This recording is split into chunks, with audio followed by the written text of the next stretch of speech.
Preparing to live stream the meeting.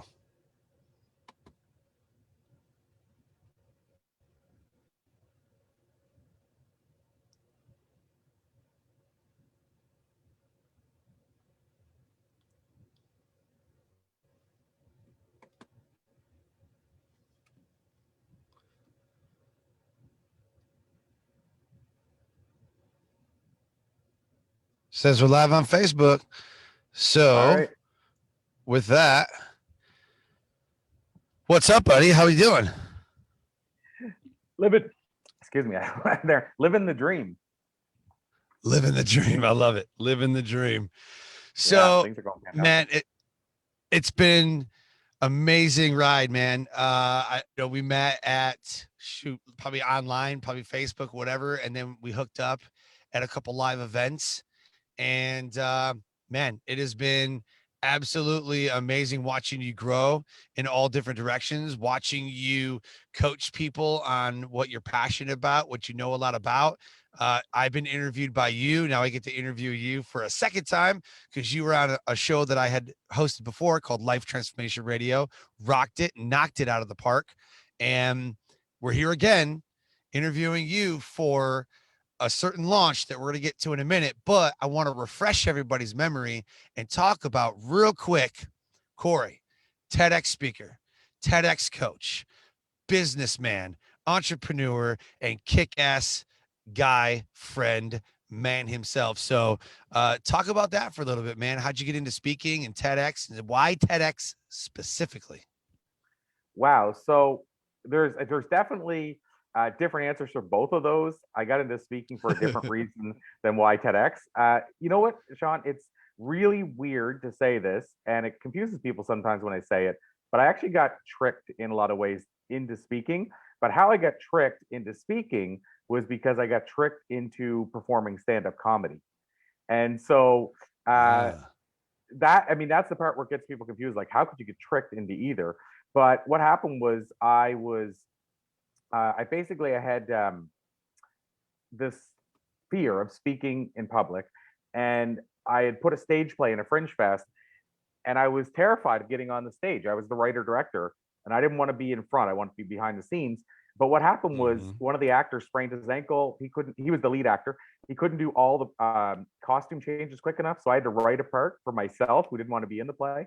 And I was terrified. I had like sweat coming down, and I actually wrote my part so I wouldn't have to face the audience, like just all this nonsense.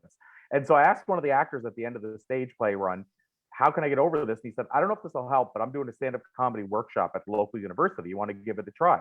And I said, that sounds terrifying. Okay, let's give it a go. Because I figured I didn't ever have to get on the stage, right? My thinking was, it's a workshop. I can just go and learn about comedy and writing, and still thinking I'll never get on a stage. Week 3, we got brought to a comedy club, or it was a nightclub. We turned into a comedy club. We promoted the heck out of it, filled the place, like 200 people for a Monday night comedy show, which is almost unheard of, and made it even worse, the fact that I didn't want to get on stage. And then what happened was we found out 5 minutes of showtime that all along we were planned to be the comics. So we didn't get any notice, had no material. And so the short version of this whole story is I basically went up and bombed, as we call it in comedy. Like, I went up and told 2 jokes that just fell on deaf ears. In fact, I fell on deaf ears at first because I didn't even know to turn the mic on. So I jumped up there with the mic turned on, which is a classic, brand new comic mistake. And I always joke that he only taught us how to adjust the mic stand, not to turn it on. But he fixed the mic, got it turned on. And then I told the same 2 jokes and I bombed again. So I think I'm the only comedian to ever bomb with the same material twice in 10 minutes. However, having said all that, that's how I got tricked into comedy, because we didn't even know we were going to perform. And then not that long after, I went to Tony Robbins' event, and the friend I went with said, can you believe he gets paid to do this? And it was like a record scratch moment. I'm like, whoa, what? People get paid to do this? And I'm paying like $5 gas to go down and get $10 from the door. So long story short is basically I started exploring a speaking career. So that's how I got into speaking. And then the TEDx thing was multiple years later. So that's why I say it was different reasons. The TEDx thing, I just kept hearing this buzz around this thing called TEDx, and people were saying, you need to do a TEDx talk, you'd be perfect. And I just didn't know a whole lot about that world. And so I ultimately applied I did some things different than other people. Like I applied, but I actually connected with them on Facebook and had conversations. But the short version is they actually didn't have a spot for me. I applied too late. They already filled the spots. And what happened was Oh, they said, wow. but here's the cool part about that. The weird ending to that story is that they liked my pitch, they liked the idea, and they said it would have fit perfectly. It's too bad you came to us too late. And then they actually reached out to me about a week later and said one of the speakers is terrified and he's canceling. Do you want the spot? And but what's neat Oh, about that, John, is it was perfectly timed because I said, well, after I got booked, I didn't ask them this before, but after I got booked, they said, didn't you have a whole list of other people? And they said, yeah, but they said we already went through their applications and decided they were a no. So you came in after we already decided they were no, and it was easier then to go back to the one we liked. But my point is the timing worked better for me wow. because I didn't compete against everybody else. It was like they didn't want to start back again and go start sifting through them all. So that's how No I got the kidding. TEDx stage. Wow. But why I did it was because I've been hearing so much buzz that you need to do this thing called a TEDx talk, and it'll Yeah. accelerate your career and all that other stuff. And Yep. I was all about impact, so I thought if I can reach more people, then I'm in. And so yeah, Did that's the why and how I got into speaking and TEDx. love it. Did it actually accelerate your career? Did you get more visibility because of the TEDx? So the interesting part is that TEDx talk to this date is still my least viewed one. However, the caveat is it's my least viewed, but it's responsible for the most paid speaking engagements of the three. And the Me reason is, too. well, I don't know if you did this, but the reason for mine is not only the people that discovered it on their own, but I was very intentional about who saw it. Like I was very intentional. And so Okay. I Yeah. No, actually I didn't do that. like, well, for me, like it was like meeting planners that I was already talking to. They were looking at me and they're considering my sizzle reel. And here's what's Yep. interesting is I started sending my TEDx talk instead of my sizzle reel and or both. And I would I actually do have a that high, same thing. yeah, I don't know if you experienced this too, but I had a higher closing ratio with my TEDx talk. And the interesting part about Yep. that is I spent $5,000 on my sizzle reel. So the TEDx Oh was my closing gosh. better than a highly invested sizzle reel. So the answer is yes. I mean, the short version is I definitely saw an increase in, let's say, tangible business, so results, but I also saw Right. credibility, a credibility boost. And what's wild is a lot of people don't realize this because they think I want to do a TEDx talk so it goes viral. But a lot of that stuff happened from people that never watched the talk. These are people that just booked me because I Yep. was a TEDx speaker, or they went online Yep. and said, "Dude, I saw that you've done a TEDx talk, and I want to watch it sometime." But they hadn't even watched Yep. it, and they were commenting on the fact that I did one. So yes, I mean, it was Yep. one of those moments where I saw the needle move, regardless of whether people watched the talk or not. Yeah. Last I checked, I think I was at like 16, 17,000 views, something like that last year. I don't even think I've checked this year, but I was checking last year because, oh man, COVID, and we got to get booked to speak at, probably virtual events. And we're trying to just get our speaking going still, so we've done probably 50, 60 live events and again 50, 60 podcasts, but it stems from a lot of the TEDx. So how important is that visibility? I mean, you're like the visibility guy. You talk about this all the time. Talk about how people can get the visibility. Where do they find it? How would they even start getting media opportunities or a TEDx talk or even any visibility at all? So yeah, so I mean, there's a lot to unpack there. So I'll hit the high level stuff.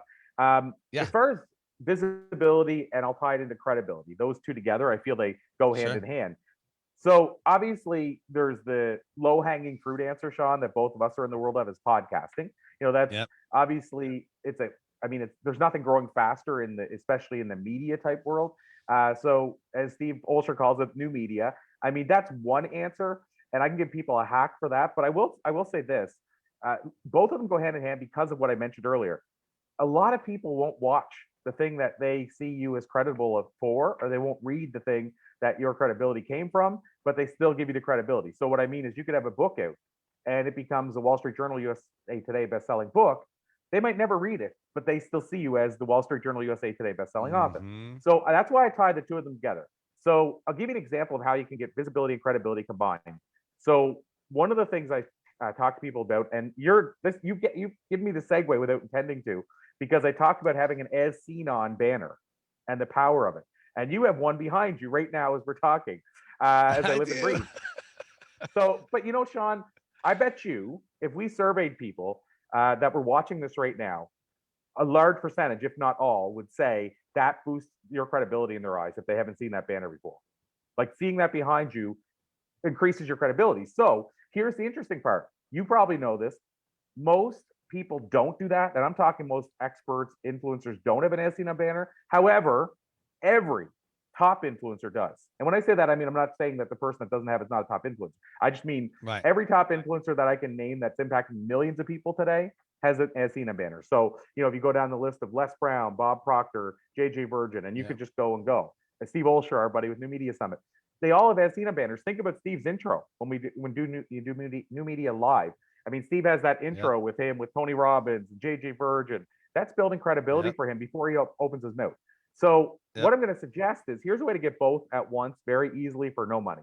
So what you can do, if you don't have TEDx like Sean has and I have, if you don't have Icon of Influence, I got to get that logo too. I don't have that one. But if you don't have those, here's what you can do. If you're just starting from scratch, you haven't done one interview, here's what I suggest you do. Go to, and I'll give you an example, but I mean, there's so many answers for this. Steve actually, and I don't know where the, you might know, but where the link is right now to grab it, but he has the podcast directory. So that's another thing in addition to what I'm about to say. But one other one you can go to is a website called radioguestlist.com. And there's many. There's a Facebook page called Podcast Collaboration Group for people that are looking and people that want spots. But let's just use Radio Guest List. So radioguestlist.com is free. You go to that website, top right-hand corner, you can sign up for the daily newsletter. If you sign up for the daily newsletter, the next morning you start getting emails from them saying, here's 5 shows looking for guests. Now, the reason I suggest them is these are people, as busy as they are, as busy as we are as podcasters, they're taking the time to fill out a whole profile saying we're looking for guests and actually send it out. So that tells you they're looking for new guests as well, people that are new to interviews, maybe never done one. So what I'm suggesting is you get 5 opportunities, let's say a day through radioguestlist.com, 5 opportunities to be on shows. And so what I'm suggesting is apply for those 5 every day for 10 business days, so 2 weeks. And I'll bet you'll get 1 in 5 even if you're new. So if you get 10 total, 1 in 5 over 10 days, you get 10 in total. The next 10 days, do those interviews. Again, newer shows, smaller shows, a lot of them will probably do the interviews quickly because, as you know, Sean, they're probably not going to be live. So most of them will be willing to do it quickly. So now in those next 2 weeks, do those 10 interviews, maybe less than 2, but let's say 2 weeks max. Now you have 10 interviews that you can use to increase your visibility. You can post on your website. You can start sharing everywhere. You can share the links to people. I would even say, spend 2 weeks sharing a different link every day if the shows are live. But the bigger thing out of all this is get those 10 logos. And now, if you want to do it for free, if you can design, I'm not the design guy, but if you are, design them. Put those 10 logos on a banner, you're done. If you're not a design person, for $20, go to Upwork or Fiverr or 99 Design, get somebody to do a gorgeous banner for you. And either way, in less than a month, you have a new as seen on banner with 10 logos. And Sean, whether we like it or not, as you know, with podcasts, most people don't know how many listeners they have. So the average person goes to your website, sees those 10 logos. They're not going to judge whether, unless it's Entrepreneurs on Fire or something, they're not going to know who those shows are anyway. So you're going to get the same credibility for a show with 1 listener as 1 million listeners if they don't know the name. So my point is, EO, yeah, you can get all that expert credibility within no time that these influencers are tapping into. And that's the kind of thing I think a person could do to stand out above everybody else that isn't doing that. So that's one thing. 100%. There you go. And sorry, I interjected. You were mentioning something about EO Fire. No, I was say, unless it's like EO Fire or like the Joe Rogan Experience or like the ones that are, like the top shows, like top like 0.01%, man, no one's gonna know anyways. What I do is I have a tab on my website for media appearances, and it'll say guest cast. And so when you click on guest cast, it has a list of the tile from the podcast graphic and then a short description and the title of the show. And people can click on the title of the show and go listen to that interview. It's right there on my website. And so be like, well, what interviews have you been on? Like, oh, let me send you my website. And then I give them the website /guest cast. It takes them right there. Cause I thought about, like, how can I download? Here's what I wanted to do one time.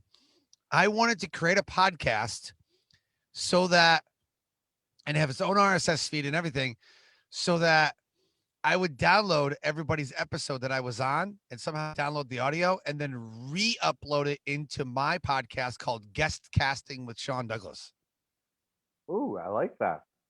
You know what I mean? Like there's Wow. another way, high level way that you can go just create another podcast based on the podcast interviews that you do, I you love know? that. That's So amazing. so that's what I'm working on, right? As far as visibility, I'm like, well, how could I get more visible? And at the same time, I mean, it's kind of, I don't know, it's self-serving to say guest casting with Sean, but I want to highlight all the other amazing podcasters. I do it out of love for podcasting. I've had so many great interviews and so many people that I've met and, become friends with. Um, I think when you get visibility and the credibility and authority, like you said, comes with it, it's based on the relationships that you make. It's not just I go in, it's not like a one night stand at a bar. I go in, I get what I want, and I leave and never talk to that person again. Somehow you got to start making, relationships and building rapport. And, you open the door for somebody, they're going to open the door for somebody, for you and back and forth. So a lot of it comes with referrals and rapport and relationships and all that stuff, man. So, and I think you do an amazing, amazing, amazing, amazing job. Radio guest list is kind of funny. If you pay, you can get on FM, which I think still kind of holds weight. But let's talk about that real quick, man. Radio versus podcasting. Where are you at on that? Well, I'm glad you brought that up too. And I've actually, with radio guest lists, I paid for the, what is it, interview guest directory, where you're the actual, Yep. you have the spot, and I actually get Yep. better and higher quality inquiries, and they're coming to me. So that's the other Yep. part I didn't mention, and it's a great point, Sean. You could actually buy an ad and bump it, I think they call it. You could do that in interview guest directory, which is the sister site, and actually get these 10 coming to you probably in a month. So either way works. So I'm glad you brought that up. And I've also landed CBS Radio and Forbes Book Radio Yes. from radioguestlist.com. Yes. And that's, by the way, I landed that from the free one. I only ever seen either of them advertised once, and I think it's because they got bombarded once people saw the names, CBS and Forbes. And so they tested it probably and then gave up. Now they might just cherry pick. But to answer your question, radio versus podcasting, I'm a it depends person. I'm never absolutes anymore, because I don't think there's always this is the answer. So in other words, you're not going to hear me say, well, radio's dead. You're not going to hear me say that. What I will say is podcasting is growing, and I don't think that radio is growing. So if you're talking, the aspect of where should I go for the future, if that's your only question, well, podcasting is sort of seeming to be the future. If you're asking, I want to get on a show and I want to have time to get intimate with the listener, and I want to be able to give stuff away, and I want to talk about my business a lot, podcasting is probably your answer. And the reason I say that is most radio you're going to do is like drive time radio. So drive time radio, you're probably not even going to get to say your website. A lot of people don't realize that. They gear all up and go, okay, I'm going to drop this hint. I'm going to say you can buy this here. And usually they have an agenda. And I'm not saying it's good or bad. It's just that's radio. They're on time, they're on a different sort of timeline than podcasts. They're like, we got 5 minutes to get Sean in. Boom. And they're going to ask Sean the 5 pillars of success around this, this, and this. And you might be still ready to talk with something else. They're like, thanks, Sean. Have a great day. Like, just bam. It's a 5-minute agenda. And I say that sincerely. It's usually 5 minutes or less, if that's drive time. And so, unless you're a big name, of course. So my thinking is, it depends on what your goal is. If I say radio versus podcasting. So here's the one time I think radio still supersedes podcasting, is if you need something out there timely, like you need it out today. And I'll add the caveat, it's something that's appealing to the mass market. So let's say, here's an example. What if you were doing a Q&A event, like an evening with Tony Robbins, and you were promoting it and you were interviewing Tony on the stage? Well, Tony Robbins is kind of appeal to the masses. So that to me makes sense to do radio. If you're doing, for example, like a learning annex, like the learning annexes and stuff like this that bring 10,000 realtors together. Well, that would make sense to me to do radio, because realtors are in the car driving around. And so if you can get that 5-minute radio spot, I think radio crushes it for that. So what I'm really saying is, if you need mainstream exposure, radio crushes it. If you want to build a business from your appearances, I think podcasting crushes it. So I really think it comes back to, what is your goal? And I feel like that's with everything. People say to me, should I publish or self-publish? My question always back to them is, what's your goal? Like, you can't ask me a blind question like, I want to go publisher or non-publisher. What should I do? Well, if you're thinking, well, I want to go to the publisher because they're going to sell millions of books for me and I'm not going to have to do any work, well, then we need to start the conversation over, because that doesn't happen anymore. Right. In fact, it never really happened, but it now specifically doesn't happen. I mean, when you go to Harper, their first question is, how are you going to market this? How big's your list? Like, they want to know you're going to do the selling of the book. And so my thing comes back to, here's why here, and just since I brought that up, the same way I just said that podcasting radio, because that's what I just shared was my feeling on that. Same thing with publishing, traditional versus self-publishing. To me, the goal would be, if you have a book that is meant for the mass market, to me, a traditional publisher is your best answer. So what do I mean by that? The Four Agreements, Celestine Prophecy, The Alchemist. Those kind of books are designed for the mass market. And if you go self-publish, you're probably going to do them a disservice. And the other option, of course, is if you're not getting any bites, like James Redfield with Celestine, what he did is he went self-published, sold 100,000 copies, proved the book would sell, and then at a bidding war, sold it to Warner Brothers, sold 30 million copies almost now. And so what I'm saying is that kind of book, to me, makes sense to go to a traditional publisher. But if you have a book, Sean, that's like, you're putting out a book, let's say, how to crush it with your podcast, and I'm just like using a bad name example, but how to crush it with your podcast, to me, that all day, every day is self-publishing. That's my opinion. Because you're going to build a back-end business off it. And so you need the control over it. You need to be able to maybe include how they can sign up for your website inside, and all these things that a publisher might not want you to do. So to me, every answer I give to somebody is always going to come back to, what's your goal? It's plain and simple. So if you're writing a novel, then I'd say traditional publisher. That's just my take immediately, without knowing more details. So I mean, I went on a tangent, but it also covers off writing then. But yeah, as far as podcasting, radio, I really think it comes back to, what are your goals from?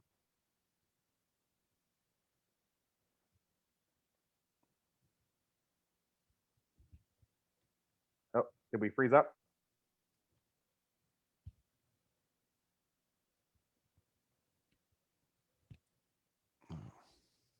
Can you hear me? Still there? I can hear you. You still there? Yeah. Okay. Yeah, it kind of froze on me. I'm sorry.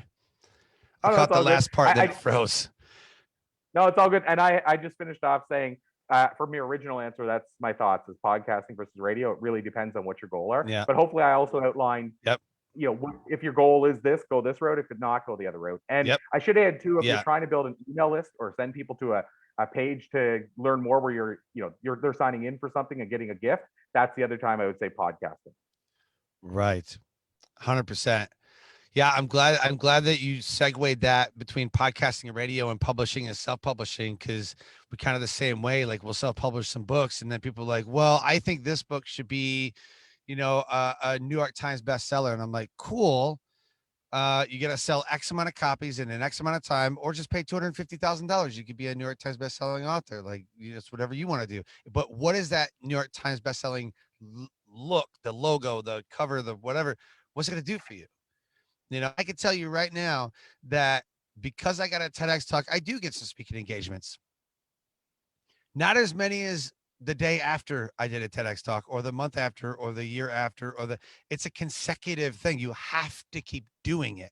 You have to keep up the media appearances, the podcasting, the books, the social media content, everything. Visibility, you have to keep doing it over and over and over and over again. So I like that you went into that self-publishing bit, because I think it's very important. Like you said, if you're going to build a business behind it, if you're going to have some other things behind it, maybe that's not for you. And with Hay House and Penguin, HarperCollins, and, a couple of the other ones. Right. So I'll ask you this question, and then we'll talk about the influencer vault. Should people publish a book? So it's interesting. Now you give me a secondary answer to this. So you give me two directions, because you mentioned the New York Times, and so I'm going to give you the answer, of course, to should they publish a book. But we had JJ Virgin on, or Insider Influencer Vault, actually last week. JJ Virgin is a 4-time New York Times bestselling author. So I asked her the question, how could somebody go about it now? Is it harder now? All those kind of things. And her question back to me, Sean, and this is somebody who has 4 of them: why are you doing it? Like, what's your reason for wanting to become a New York Times bestselling author? She said, because when I did it back in the day, it was a lot different. And she said, the one thing though people don't realize, is you could sell 30,000 copies, not make the list, and somebody has sell 7,000 can. And the reason is because there's more than sales involved. It's actually, they say, which book do we like more? And so a lot of people Yep. don't realize that if you put all your eggs in that basket, you still might not make it. Jeff Yep. Walker sold 30,000 copies of the book Launch, didn't make it. Yep. And then the next week sold 18,000 and made #1. And by the Yep. way, he said that he knew somebody in the same list as him that sold 7,000 that made it on the week he sold 30 and didn't. And so Yep. my point is the New York Times really the holy grail? And then secondly, JJ brought up another good point. She said, this day and age, you see the same book stay on there, like 7 books stay on there month after month. She said, so there's only like room for, and when she made it, she said there were 20. Now there's only 10. So there's only really room for 3 people to make the list. Also, the other side is you can't make it if you're a self-published author. So eliminate that option. So what I'm saying is when you look right down to all the things, to fight for those 3 spots, is it worth it? And so anyway, I just wanted to touch on the New York Times. And then what do you get from it? And I think, like she said, the Wall Street and USA Today are more based on pure sales and almost have as much cachet. And as you know, are a little easier to make. So the Wall Street and USA Today, typically 5,000-ish and above in a week. Your first week would make it. New York Times, 10,000 plus. And again, you're not guaranteed even if you're at 30.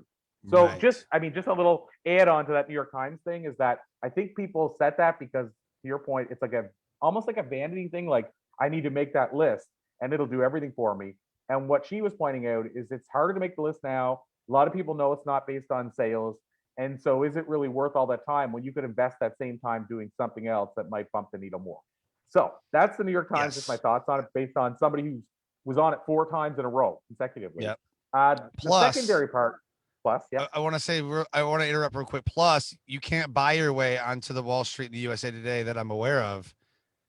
There is a way, and it even says you can pay $250,000 and you can get on the New York Times. It's right there. You can click on it and pay it. So, I mean, most of those authors are probably paying their way. They didn't earn their way. I'm just saying, I don't know, but that's what it looks like to me. Anyway, keep going. And so that gives me basically a add-on to finish the other question, which was that should a person publish a book?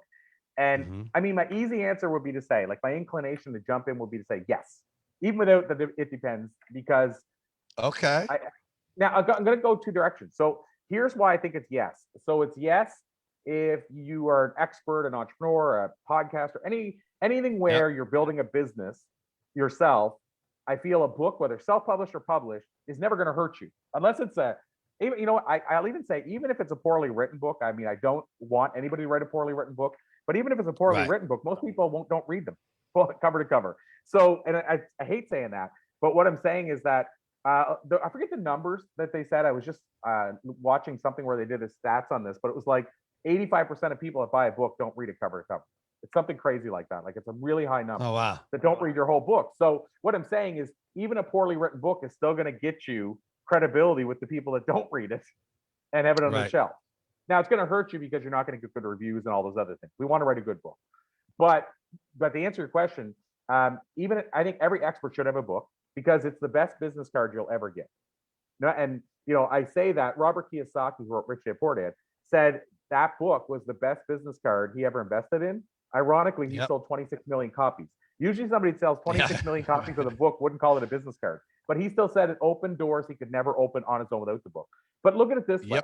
If you were looking at a dentist to hire, and one had a book about dentistry and the other didn't, and every single thing was equal, 100% across the board, who do you think most people would pick? And I'll add the caveat, would pay even a little bit more to get the teeth worked on from. I mean, so first of all, just everything comes to having a book is going to serve you. Yeah, and I would too. But the second, here's why I said yes.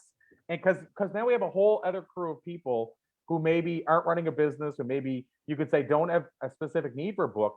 And you could think, well, it's just a vanity thing then. But I don't see it that way. I think a book is also a legacy.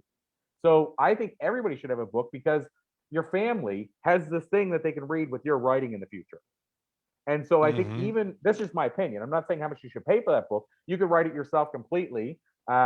Maybe you get an editor off Upwork for $100, formatter for $100, and then put it out on Amazon. So it costs you $200 to have a book that you can hand your family, and you can do it on Amazon, print on demand, and buy copies as you need them for less than $20. So to me, anybody could have a book. because there's a legacy that can be tied to your book.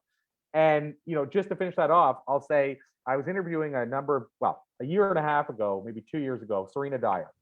So if the last name sounds familiar, that's Wayne Dyer's daughter. Yep. The year before that, I interviewed Sky Dyer, which is one of his other daughters.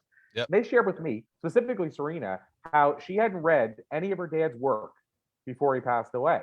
And I said that I found that so intriguing. And she said, "Well, I had the source. I could just go down. He stayed at their house 6 months a year. I could just go down, knock on his room, and ask him for the insight.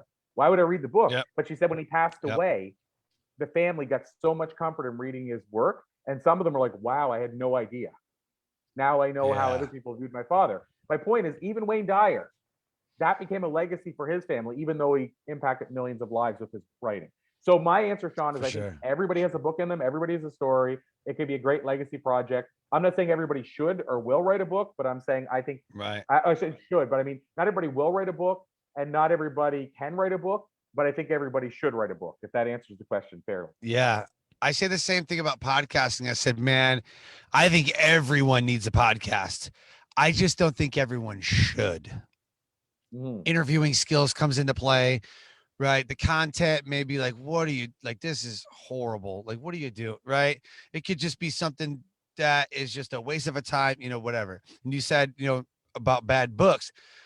There's some books that I've read that I'm like, this wasn't as good as I thought it was, or I hope it was. I got some information, and then there's amazing books, So I think everyone should write a book, or everyone should have, some kind of a book or some kind of something that they've written, but maybe not everybody should. Like, that's kind of where I'm at. You know what I mean? Yeah, like, yes, absolutely. Everyone should have a podcast. Everyone needs a podcast. I should say needs. Everyone needs a podcast. Everyone needs a book. I just don't think everyone should. It comes to that, right? Like, I don't think you need a podcast, Corey, to be amazing, because you have, even though you have one, you have TEDx and you have books and you have whatever, right? That's kind of where I'm at with that. You don't need a book, man. You've got podcasting, you've got speaking, you've got this. So you don't need a book right now. Maybe in like 2 years or so, right? So I don't think everyone should have one. I think everyone needs one at one point. Well, and to that point, I mean, you made a great point about the idea of, I like that distinction, because that's what I was driving at without using that word. But I like the idea everyone needs one, but not everyone should put one out. But having said that, to me, when I said that about a family, you can get that book and hand it to your 8 family members, and no harm, no foul. Like, you can do the whole book and it looks gorgeous. And maybe it's not the best written book, but your family has this legacy. And maybe even the fact that it's not a best written book, actually your family liked that more. So everybody needs a book. You can hand it to your family and that can be your legacy, but not everybody should publish a book and try to sell it to the masses. That's I guess what I would add to that. For sure. So you've created something amazing, man. You've been hard at work. You've been in the science lab. You've been in the underground bunker, at Corey headquarters. Talk about the Influencer Vault. What is this about? So it ties in nicely to what we've been talking about, this idea of how do you get visibility? How do you get credibility? How do you become an influencer today rather than tomorrow? And I'll add in, Sean, to me, an influencer, that word didn't exist when I started. I mean, it was like, you're a speaker, you're an author, you're at the very most an expert. And I think Brenda Burchard kind of made that word big, the Expert Academy and stuff like that. And so we didn't even really have this word influencer. So to clarify, to me, an influencer is somebody who tries to push one person or many people up to the top of the mountain ahead of them or pull them up behind them. So I want to clarify, it can be one-on-one coaching, and you might only coach one person a week because you charge a high fee, but you're still influencing that one person and changing their life. So I want to add that an influencer doesn't have to be one to millions like Tony Robbins or what have you. Having said that, what I'm trying to do is help people get their message out, whether it's to more people or deeper to people, and we're trying to provide them with the tools to do it. So what we've launched is a member site. It's called the Influencer Vault. It's a member site, and within it, I'll start. There's 5. I'm going to call it elements, and we're going to add a 6th one. I think the 6th one is going to be resources.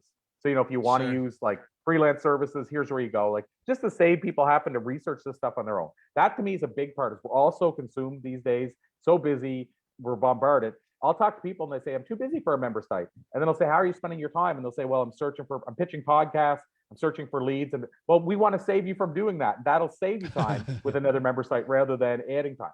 So here's the components of it. One component is the classic content, which if you visualize it, it's like Netflix, where we have categories like podcasting, writing, speaking. And really, we're just teaching you the base level stuff. Like, I'm not going in to try to help you launch your podcast and stuff like that. We're actually trying to teach you the high level stuff that, for example, let me use an example. Jordan Harbinger, we had him on recently, one of the top podcasters in the world. And we're basically asking Jordan, if you had to start over, what would you do differently? What are the 3 tips you could give somebody for growing their podcast? Like, it's high level stuff. It's not like, let's talk about day one. What's the first thing you do? How do you upload it to Libsyn? We're not getting into the weeds, and I don't think we ever will. So that's what the inside of it is like. Is how do you, like, we had Mark Victor Hansen, and he taught people about bypass marketing. Yeah, and he revealed how bypass marketing is how him and Jack sold 600 million books. And so, what's that worth to a person? But he's not talking about, we sat down and here's where we started writing, and this is the room we wrote in. Like, he's talking how you sell books. We had Kevin Harrington on recently, and Kevin talked about selling a book in a pandemic and how it actually helped him versus hurt him. So what I'm saying is that's the high level stuff. Inside the vault, we have that, and then we also have the Vault Originals, which is just basically stuff you're not going to find other places. So we have Jesse Ecker, who owns Harv Ecker International, teaching you how to build the online business, for instance. So that's the 2 first components. Third component is we do monthly training. So people that want to learn how to crush it on LinkedIn, we have Shay Rowbottom coming up. 700,000 followers on LinkedIn. She's amazing. Yeah, she's awesome. Yep, and she can teach a person too about crushing it on LinkedIn. I mean, non-celebrity goes from 0 to 700,000 almost followers on LinkedIn in 18 months. I mean, she can teach you a few things. So we're going high level. Then we have social media we cover for the training, how to get media gigs, all that kind of stuff. And we bring in different experts. Down to the last 2 components, and these are the ones that are the most popular, so I saved them for last. The second last, which is great for my podcast too, Sean. You'll see what I'm getting at here. But basically, we have live weekly influencer interviews. So we bring on, this week actually, we have Les Brown coming on. Next week, Bob Proctor. Oh, wow. Next week as well, John Gray. And basically, you get to sit with them live in real time, ask them your pressing questions. Where else do you get that? And then the last component is we have a list. So a list of leads and opportunities. So I mentioned you don't have to go out and pitch all the podcasters. These are people that come to me and say, hey, I'm looking for somebody for my show, looking for somebody for my summit, all that stuff. Basically, it's an ongoing list. So we have like 80 of those opportunities sitting there inside the vault right now. So that's the Influencer Vault in a nutshell. We're basically trying to, again, help you get there a lot quicker. It's a monthly membership site. Boom. I'll give you the price, and then that's it for the Influencer Vault. It's $44 Canadian a month, or 35 US a month. And basically everything I just told you, you get access to that, and we essentially help you grow your business so you can save a lot of the time you're normally spending. That's it. There you go, man. What's a great link for them to go to? Because I know a little bit of inside stuff. What's a great link for them to go to? So a great link. I'm going to grab people a special link here. It'll just take a second, and I know we're finishing right up, but let me just grab that just to make sure.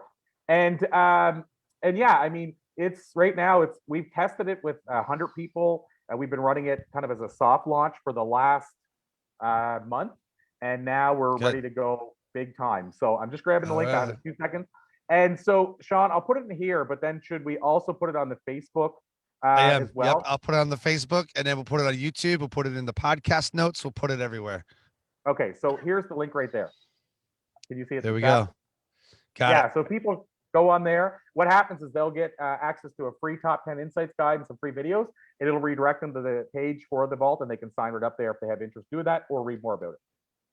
There we go. Thank you so much, man. I wish you the best in your launch. I may even sign up for that thing. It sounds pretty awesome. I want to get more closer to Corey, man, and what he's doing with TEDx and the books, and because you and I are kind of doing the same things, but I think we're running parallel. We're like a few yards from each other, a few miles from each other. We're running parallel, but you're going in this direction, I'm going in this direction, and you're doing some amazing work, man. So I'm blessed to know you. I'm blessed to call you friend, and I love what you've created here, my friend. Feeling is 1,000% mutual, and I appreciate you, Sean. So thanks for all the great work you're doing. Let's call it a to be continued. Absolutely, man. We'll talk very, very soon. Thanks,